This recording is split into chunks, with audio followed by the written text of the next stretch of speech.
Good morning, people of YouTube. Welcome to Driven Dave. If it's your first time here, please hit that subscribe button and come back for more content. I do a lot of different stuff here. Of course, I own a Tesla, so there is quite a bit of Tesla content, but I've also got kind of something for everybody. So, this morning you're coming with me on a little service journey for my 2022 Tesla Model 3, and I hope I don't offend anybody. It's the dual motor long range version, for those that are wondering. And so I've had the car since basically the end of September, call it the beginning of October, whatever. I think I got it on the 27th. And car currently has, it was brand new when I got it, and now it has 20,677 miles. And we are in early March. And so the car, you know, in terms of drivetrain, has been really excellent, like rock solid, no problems there. Drives great. I've just had kind of some quality issues. You'll probably hear the car rattling and all that stuff. Usual Tesla Model 3 stuff. And that's fine, kind of. But I recently had a problem with the heavy rains, and I didn't even notice it. Originally I got the roof tinted. I got everything tinted in the car. There was some staining on the headliner. I went back. My dude Gary took care of it and got rid of the stains. And then one day I noticed, you know, there was a stain over here. And I thought, well, that's weird. Maybe he missed a spot, and I just never noticed. So I did the same procedure that he did to clean the headliner, and it went away. And then like a week later, I look over and there are these giant stains on my headliner. So I guess my roof panel is most likely leaking up here. Not sure what's the cause, but it's happening. And there's also some staining on the rear, that rear panel, whatever you call that. So I'm taking you with me for the process of getting it fixed. One of the challenges that I've heard people talk about with Tesla service is, you know, just being able to get an appointment in a timely manner. I have kind of a packed schedule, you know, most of the time. And because Tesla doesn't offer loaner vehicles, that can be a big problem for me in terms of, you know, dropping the car off. So I really had to pick a day that wasn't too problematic, and also the subsequent days not being too problematic for me should I be without the car. And so this seemed like the best possible time. Today I'm basically off. I have a rehearsal, but that's somewhat flexible and it's in my area, so that's fine.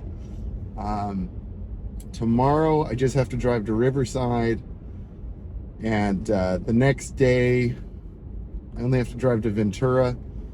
But then like the following day I have to go to Irvine, Ventura, Westchester, and then back to home. So hopefully I'll have my car back by then. But I don't know. I may have to drive my wife's van. We'll see. I'm really hoping they can get me a loaner vehicle, or at the very least like Enterprise. I know that's something they generally don't do. I'm hoping that if I go in with enough kindness and courtesy, that maybe I can achieve that. And if that doesn't work, then, you know, I'm going to do the opposite of that. So as I was saying, I needed to pick an easy day just so that I could find a good service appointment. And unfortunately, the two closest service centers, there's one in Burbank and one in Alhambra, and they were not available. I can't remember when the first availability was for those, but they were just days that would not work for me under any circumstances. And so I just kind of had to go for like the convenience of availability. So my choices were Centinela or Buena Park, and both are far away. So I went with Centinela. I'm kind of regretting that decision. Buena Park is kind of in Orange County, not too far from Disneyland, and that's pretty far from my house. It's like 50 miles. Centinela is off the 405 freeway, kind of in the LAX area, and it's really hard to get to. I woke up early today. I was really like doing my best. I wanted to be early for that appointment so that way I'd have the best shot at getting a loaner. I'm not sure I'm even going to make it on time, even though I, left what should be ample time to make 28 miles. But it's not looking good so far. It looks like I'm going to be, according to the Tesla, it says I'll get there at 9:09 for a 9 o'clock. Waze seems to think I can make it around 9:02. And so fingers crossed, knock on wood, that works out. It's just like morning traffic is heavy, and I'm going into a part of town that just, if you've ever dealt with the West Side, it's just dreadful. It's dreadful. It's too bad. I like the West Side, but it's impossible to deal with. So no offense to my West Side friends. Shout out to West Side Ken.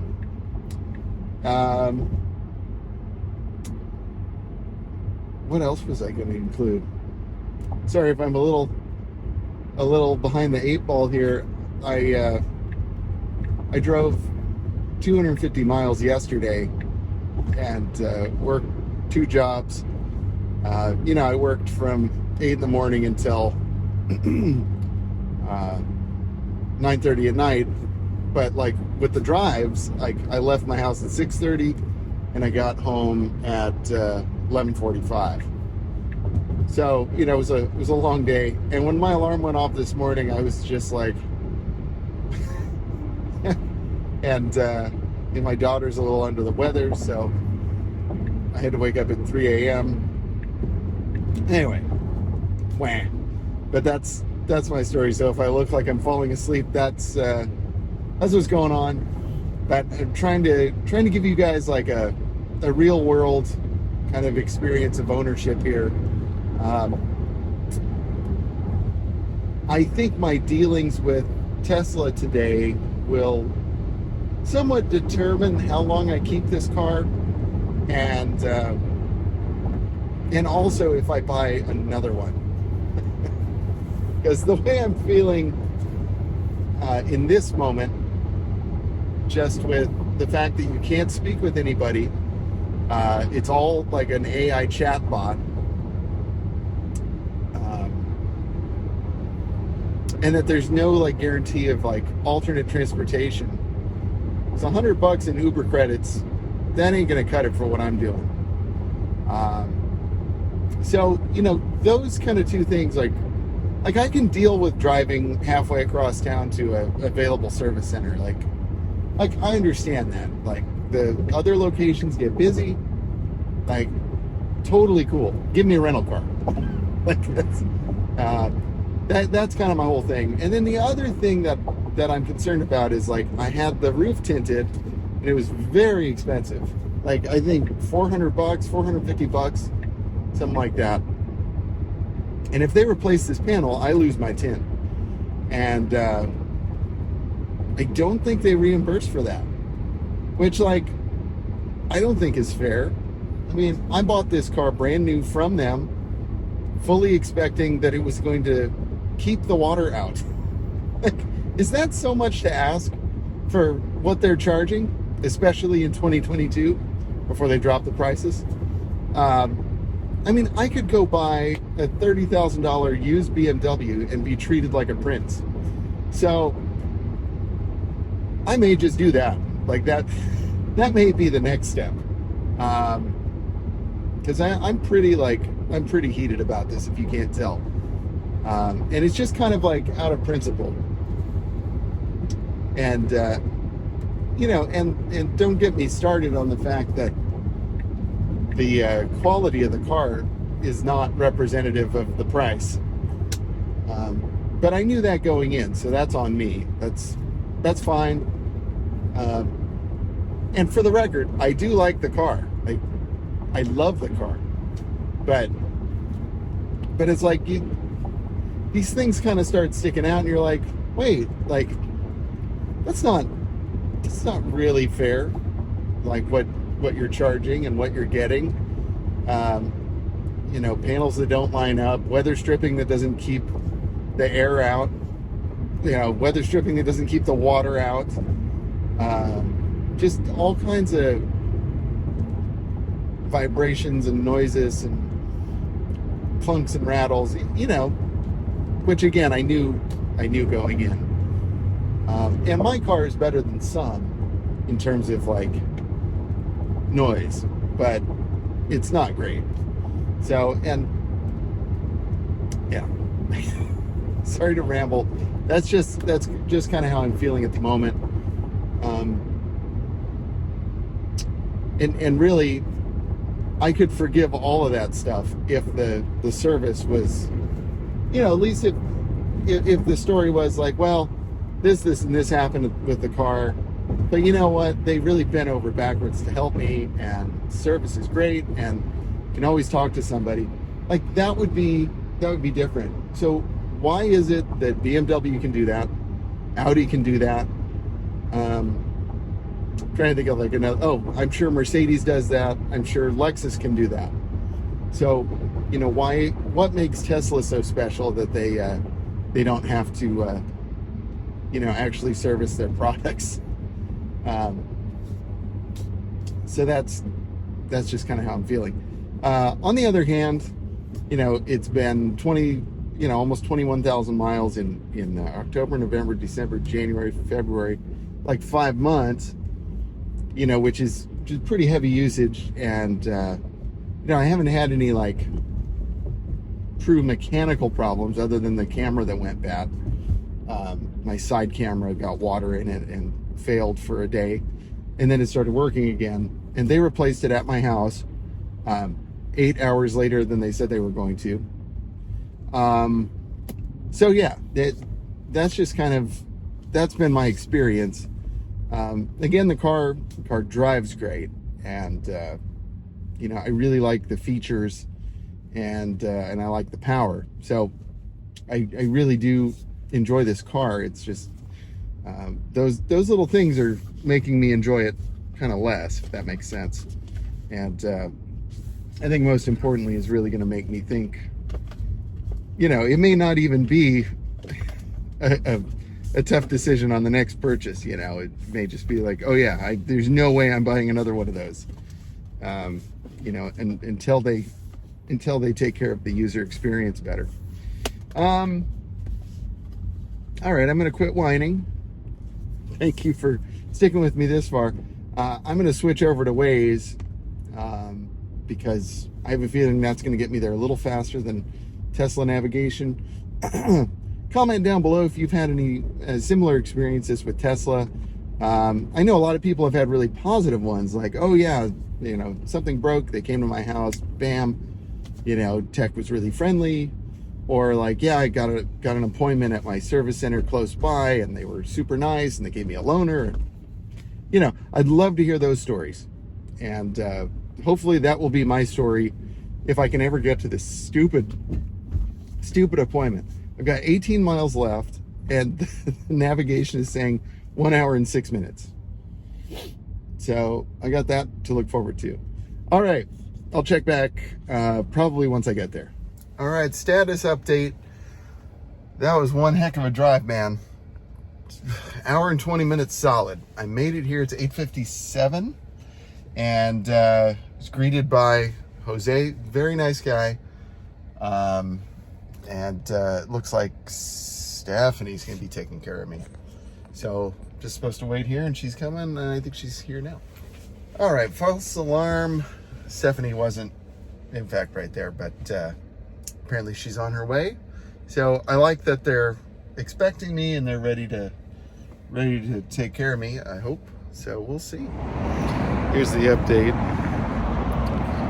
No rental car, no loaner car, just Uber credits. My Uber's gonna cost $65 just to get home out of the $100 voucher. I'm I'm on a waiting list for a loaner, but there are 9 people in front of me, and I'm not going to be reimbursed for my tint if they have to replace the glass. So far, not pleased, and I let them know. So we'll see. I'm waiting for my Uber Toyota Corolla, and yeah, probably just update y'all once I'm coming back to get the car. Should be ready tomorrow, hopefully.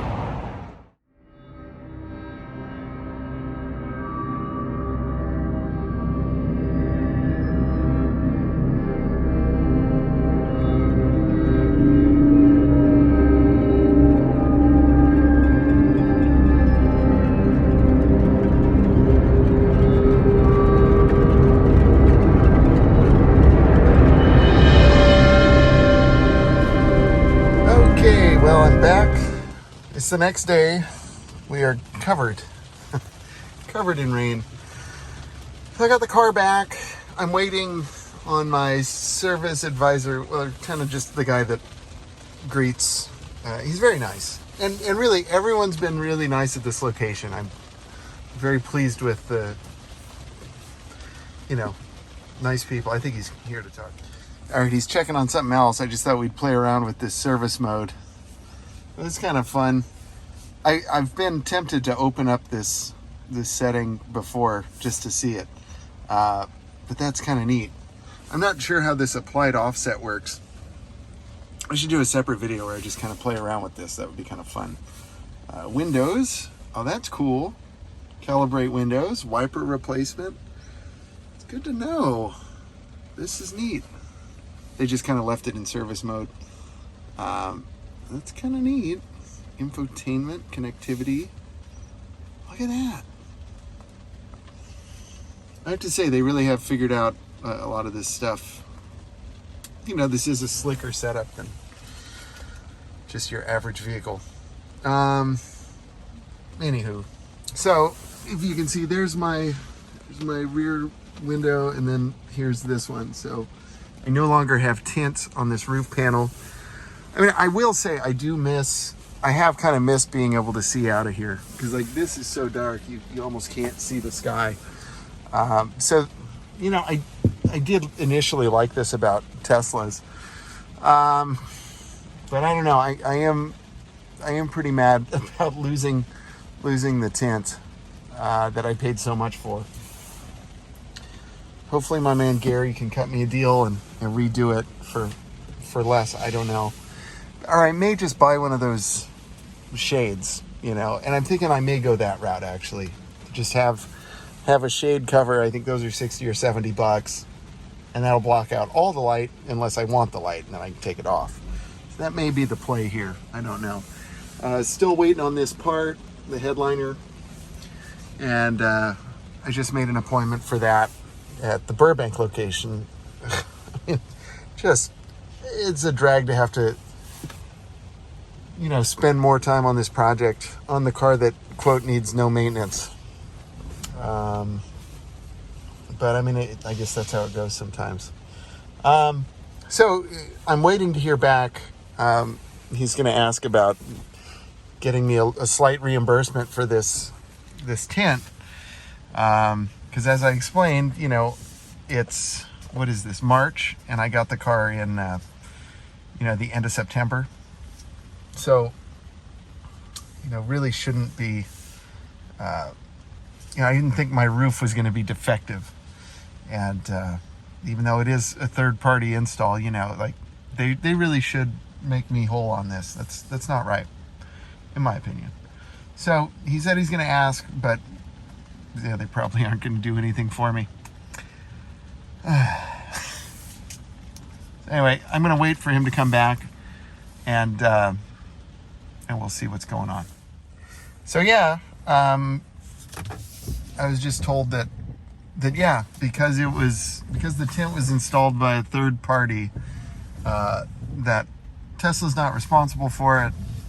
They don't reimburse for third party installs. Comment down below, what do you think? Am I being a whiny baby?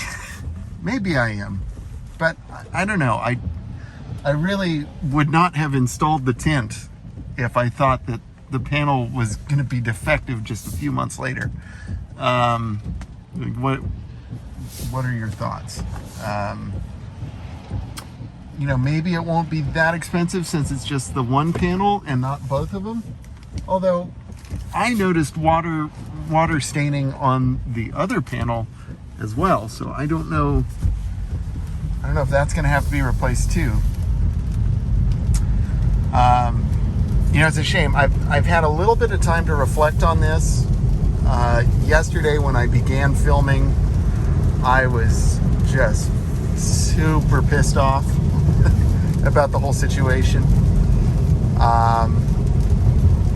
I'm still super pissed off about the whole situation.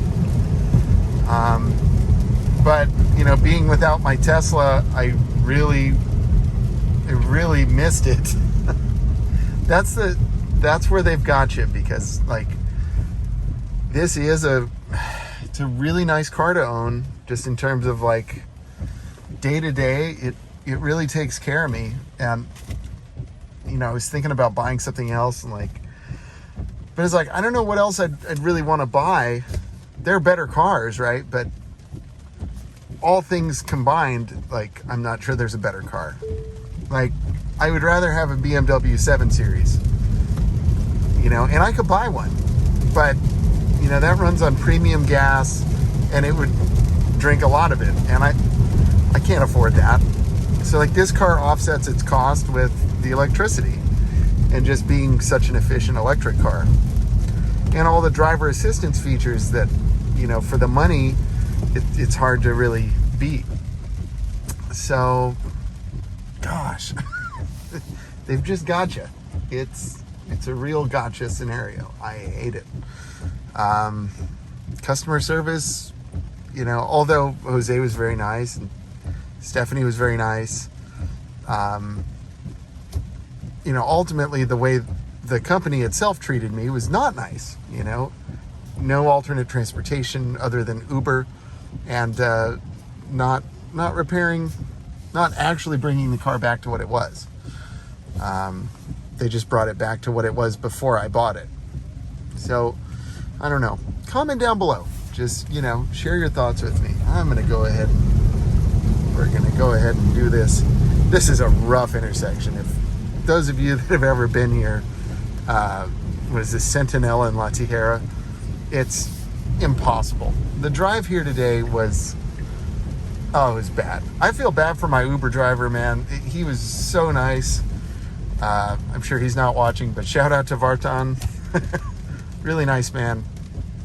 And, rode in his minivan today, which was much better than riding in a Corolla yesterday. But yeah, we had a really long drive getting down here, and he lives up in my area, so he's going to have to drive home. Oh, my heart goes out to him. He's going to have the same drive I'm going to have, but hopefully he can pick up a nice LAX fare or something that'll pay for his gas. But man, it's a hard day.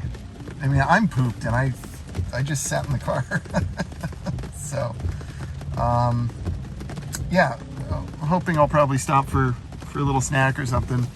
There's this shopping center here, but I mean, I left my house at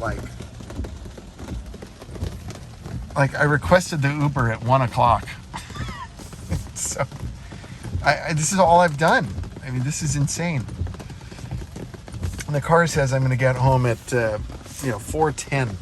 So, whew, yeah, it's hashtag LA on a rainy Friday. This is brutal, man. So anyways, I'm at the point where I'm super pissed off about the roof. I'm super pissed off I have to go back for another appointment. But it's what can I can be pissed off all day and it's not going to change anything.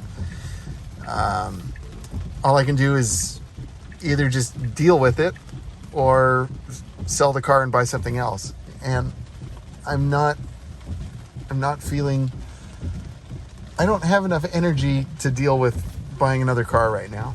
So I'm just going to deal with this for now. Hopefully nothing else crappy happens.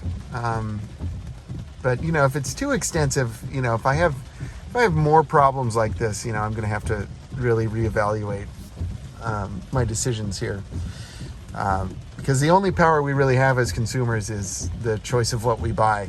And so, not that Elon is going to care that I decided not to buy it, you know, I decided to bail, but if enough people do that, then he'll notice. And at least I have this platform and I can share my experience with you. So again, it's like nothing personal against any of the actual people I dealt with at Tesla, because they were fantastic. No problems with the people, you know. Delightful, as a matter of fact. And that was my experience at Burbank too. Like, super nice people. But it's just like, you can't actually get anything dealt with if you don't believe what they're doing is right. There's really kind of nothing you can do about it. You know, they can ask their manager, and the manager just says no, and that's the end. I did feel that at least with Kia, they would try a little bit. So, I don't know, man.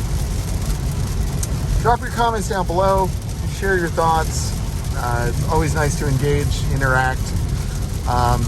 Even if you think I'm wrong, you know, I'm happy to talk about it. So, until next time, this is me wishing you a good rest of the day, and hope you stay dry wherever you're at, and really appreciate you watching. So, we'll see you in the next one. Until then, stay driven.